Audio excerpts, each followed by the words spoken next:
students, welcome back to my channel Computer Science for All.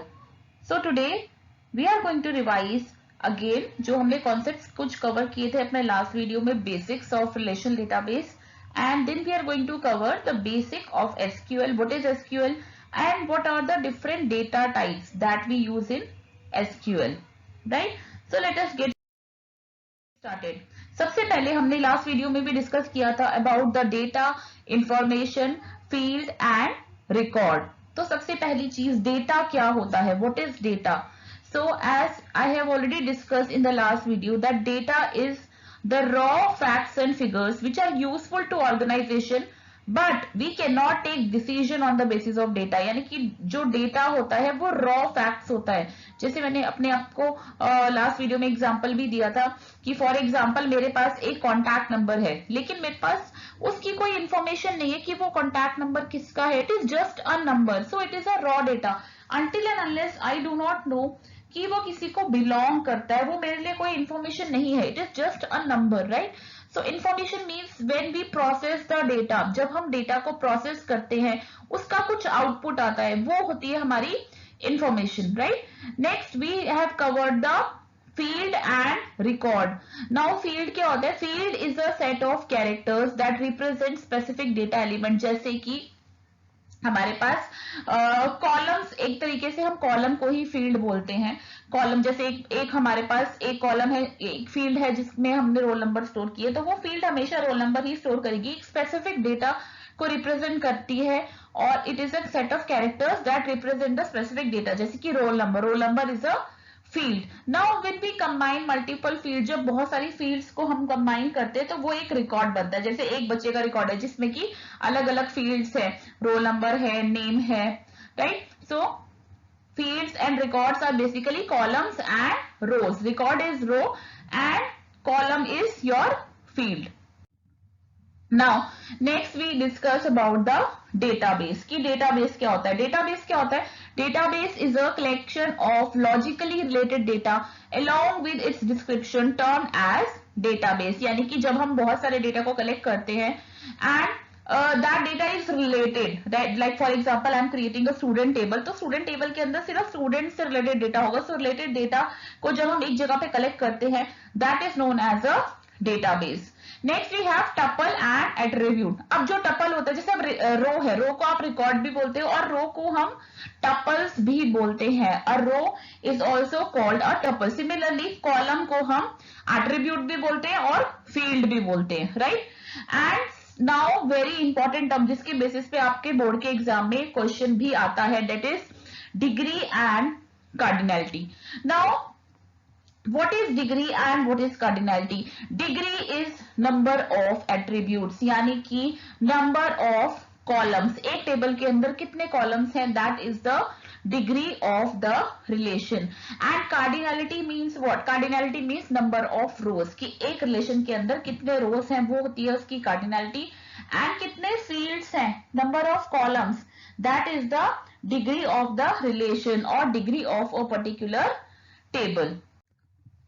जैसे for example हम अब आप इस टेबल में देख लो, इस टेबल के अंदर हमारे पास कितने फील्ड्स हैं, 1 2 3, यानी कि दैट इज द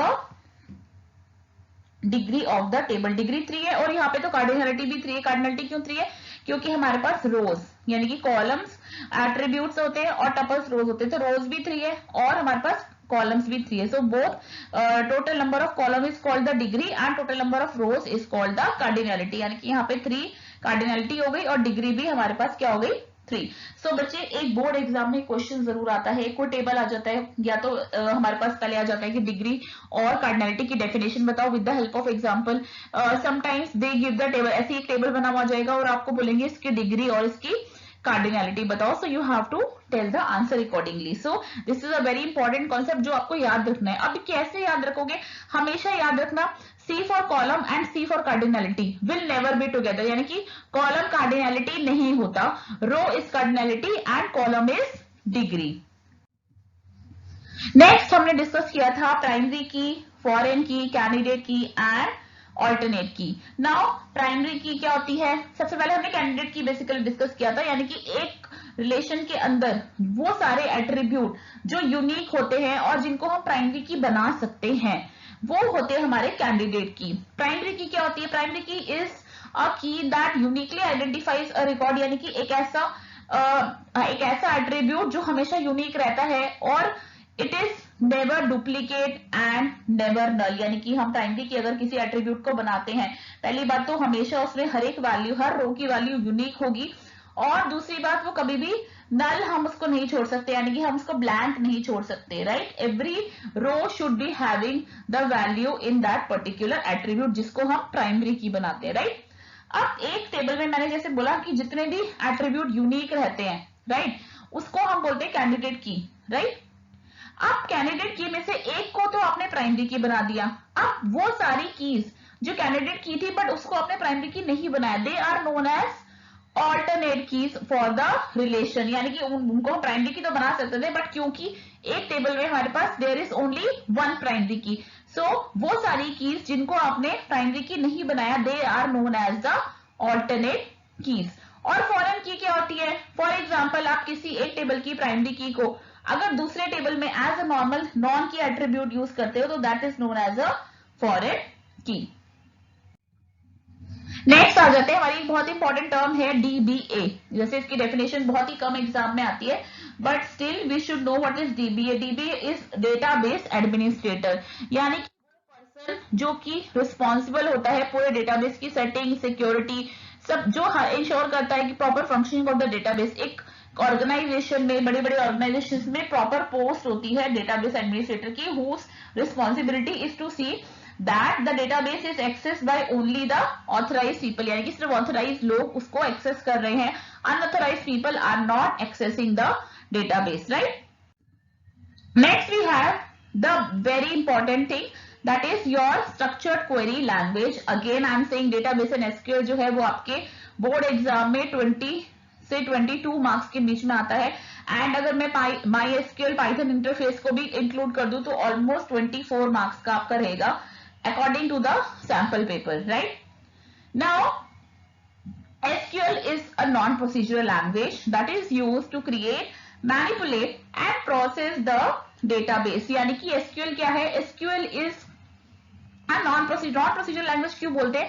क्योंकि हमें अगर कोई भी डेटा, हमने एक डेटा टेबल क्रिएट किया, हमें इसमें से कोई भी डेटा अगर निकालना है तो हमें सिंपली कमांड देनी है, पूरा प्रोसीजर नहीं बताना उसको करने का। So it is not specifically programming, but it is just a non procedural language where we can create database and we can apply the query based on की what kind of information we want from the database, right.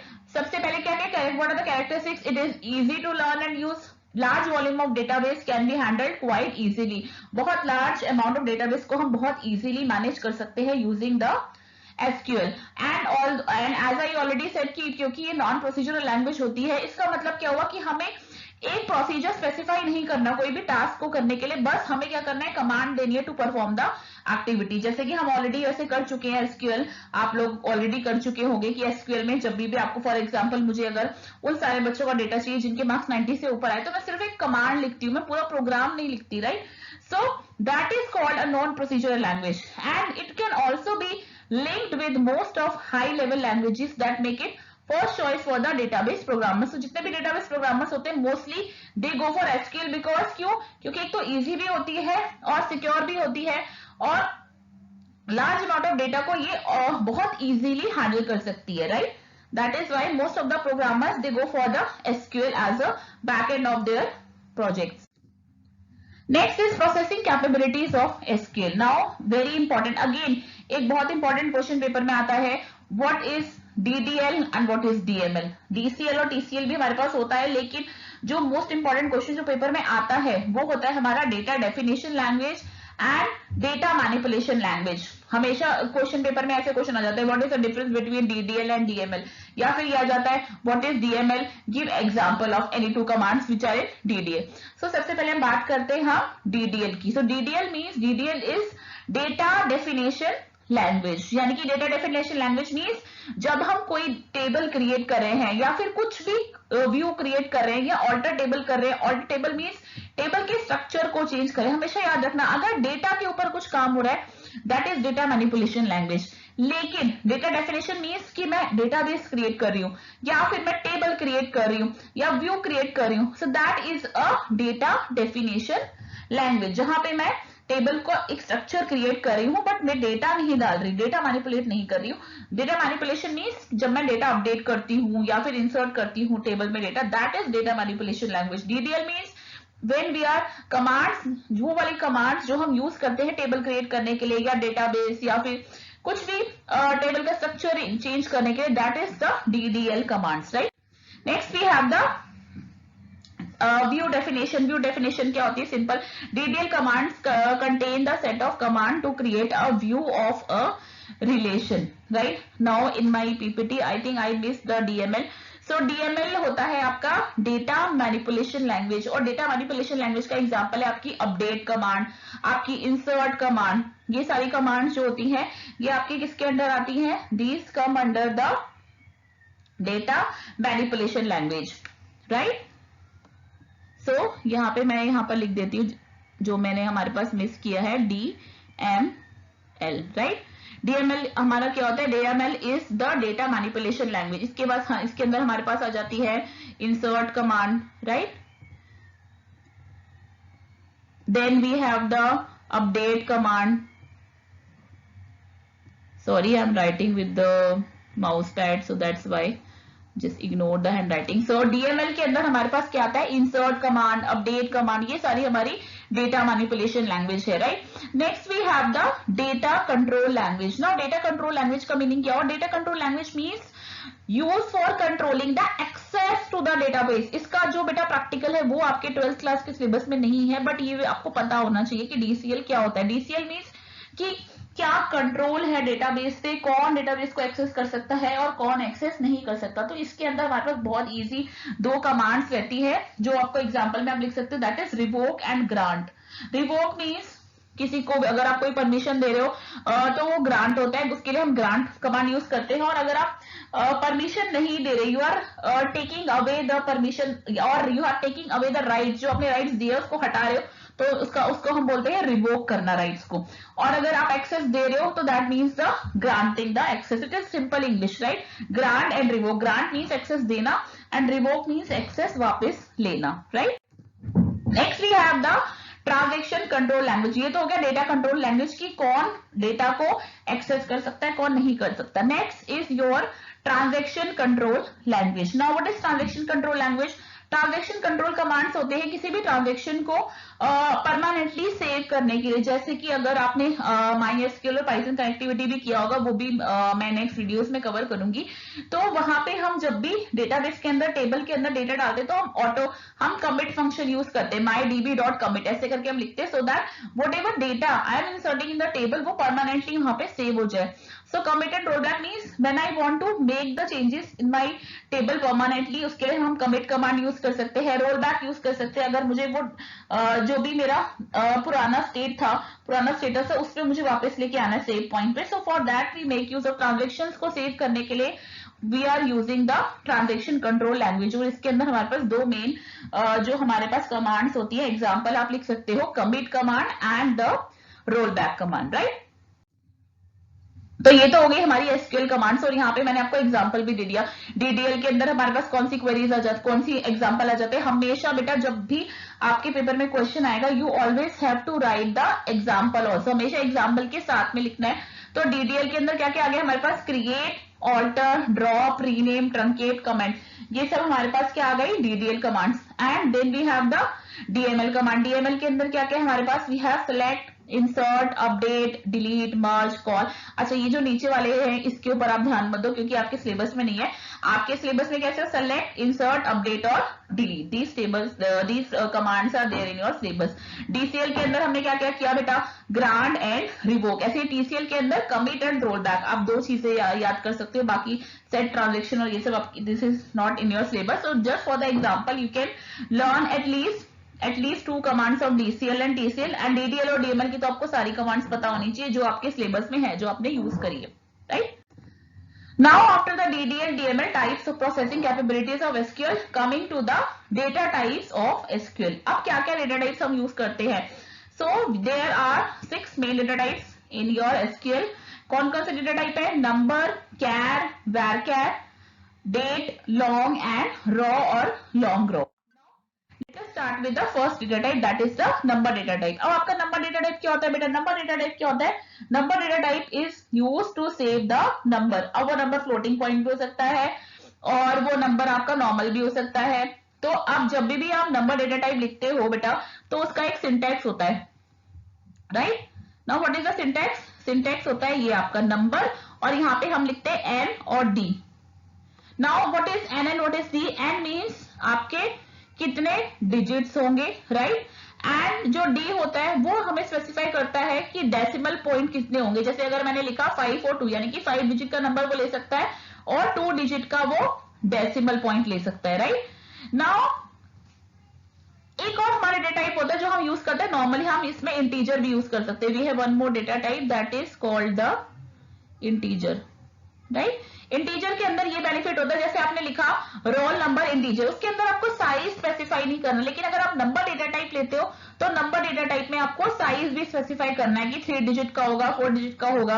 और अगर आपको decimal number लेना है तो आपको decimal point भी वहां पे स्पेसिफाई करना पड़ेगा कि कितना डेसिमल पॉइंट वो एक्सेप्ट करेगा। अदरवाइज अगर आप फ्लोटिंग नंबर डालोगे, उसके अंदर डेसिमल वाला नंबर डालोगे तो वो एक्सेप्ट नहीं करेगा if you have not specified the decimal value, right? ये हो गया आपका नंबर डेटा टाइप। नेक्स्ट होता है आपका कैर। कैर तो आपको पता ही ऑलरेडी, कैर मींस कैर डेटा टाइप किस लिए होता है? अगर मुझे कैरेक्टर स्टोर करने हैं तो कैर का क्या फॉर्मेट रहता है? कैर का फॉर्मेट रहता है कैर लिखती हूँ और यहाँ पे मैं साइज मेंशन कर देती हूँ। फॉर एग्जांपल मुझे नेम लेना है, एक बच्चे का स्टोर करना, तो मैंने लिखा नेम कैर और 25, यानी कि ये 25 साइज लॉन्ग जो है वो उतना ले सकता है, राइट? नेक्स्ट वी हैव कैर के बाद हमारे पास होता है वैर कैर और वैर कैर 2। अब एक हमने कैर पढ़ा और एक पढ़ा हमने वैर कैर। अब वैर कैर में और कैर में क्या डिफरेंस होता है बच्चे? ऑलमोस्ट ये दोनों जो होते हैं ये सेम ही होते हैं। तो जहां पे भी आप कैर यूज कर रहे हो वहां पे आप वैर कैर भी यूज कर सकते हो। एक डिफरेंस होता है दोनों में, वो होता है कि जो वैर कैर होता है it is a variable length. Variable length मतलब जैसे फॉर एग्जाम्पल आपने यहाँ पे लिखा नेम एड्रेस, अब इनका एड्रेस और वैर कैर आपने लिखा 50। अगर इसी चीज को मैं ऐसे लेती, फॉर एग्जाम्पल अगर मैं इसको ऐसे लेती, just give me a moment, अगर मैं इसको ऐसे लेती एड्रेस, ठीक है, और एड्रेस के साथ मैं यहाँ पे लिखती char instead of varchar, I am saying कि मैं यहाँ पे कैर लिखती, ठीक है, और मैं यहाँ पे इसको लेती 50। I am going out of the slide, sorry. So यहाँ पे मैंने 50 लिया। दोनों तरीके से वो काम वही करेगा, लेकिन वैर कैर क्या होता है ना, बेसिकली अगर मैं आपको सिंपल लैंग्वेज में बोलूं तो वैर कैर जो होता है वो मेमोरी सेव करता है। क्यों? क्योंकि फॉर एग्जांपल मैंने यहाँ पर कैर में अगर मैंने ले लिया 50, तो इसका मतलब ये 50 बाइट्स ऑफ स्टोरेज लेगा मेमोरी में, right?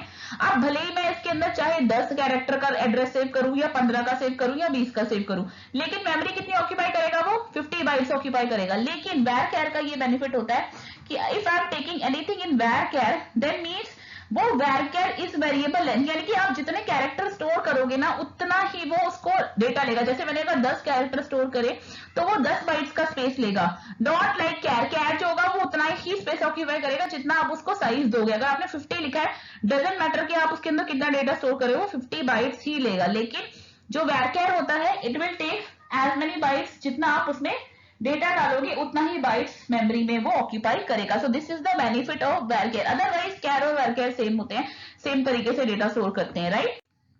Next we have the date data type. Date data type simple है। डेट डेटा टाइप जो होता है वो हमें डेट स्टोर करने के लिए यूज करता है होता है यूजुअली आप SQL supports the various date formats other than the standard dd mm month और yy। ये वाला फॉर्मेट जो है वो एक्सेप्ट नहीं करता एसक्यूएल, बाकी ऑलमोस्ट काफी सारे फॉर्मेट करता है। तो यूजुअली जब भी आप डालते हो तो आप इस फॉर्मेट में डाल सकते हो। आपको हमेशा yy and then you will take mm, यानी कि पहले आप लिखोगे ईयर, फिर आप लिखोगे मंथ और फिर आप लिखोगे डेट। अगर आप नॉर्मली जैसे हम नॉर्मली डेट लिखते हैं dd mm yy, वो आपके उसमें एरर दिखाएगा क्योंकि वो एक्सेप्ट नहीं करता उस फॉर्मेट को। It accepts this kind of format yy /mm and /dd। So always remember, जब आप बेटा टेबल क्रिएट कर रहे हो और डेट आपको एंटर करनी है, और हमेशा कोड्स में आएगी डेट जब भी आप एंटर करोगे, like characters you will add in the codes, right? Now next we have the long data type. Long data type क्या होता है? लॉन्ग डेटा टाइप सिंपल है बेटा। लॉन्ग डेटा टाइप भी वेरिएबल लेंथ वैरियर की तरह होता है, वेरिएबल लेंथ स्ट्रिंग्स होता है, लेकिन इसका साइज बहुत ज्यादा। अगर आपका बहुत बड़ा पैराग्राफ आपको स्टोर करना है, ऐसे स्टोर करना है, कुछ वैसा डेटा स्टोर करना है, तो इट इज ओनली द जो चेंज है इसके अंदर, जो डिफरेंस है वो यही है कि इसका साइज ज्यादा होता है। Up to 2 GB of data जो है वो स्टोर कर सकता है। Otherwise it is like a string only, variable string वो स्टोर करता है। And the last one is raw और लॉन्ग रॉ। अब जब भी हमें अगर कोई इमेज, पिक्चर्स, एनिमेशन या क्लिप, अगर हमें इस टाइप का कोई बाइनरी डेटा स्टोर करना है तो उसके लिए हम यूज करते हैं रॉ डेटा टाइप या फिर लॉन्ग रो। लेकिन आपके सिलेबस में ये है नहीं, क्योंकि इमेजेस वगैरह हमें सेव नहीं करनी बेटा। बट यू शुड नो कि जो रॉ डेटा टाइप होता है वो किस लिए यूज होता है, इमेजेस, पिक्चर्स या फिर एनिमेशन को स्टोर करने के लिए। So now this is it about SQL data types. Now in my next video I am going to cover all the practical commands that are there in the syllabus, and after that we will be also covering MySQL and Python connectivity. Right? Thank you so much for watching children, and stay tuned and all the best for your board examination. और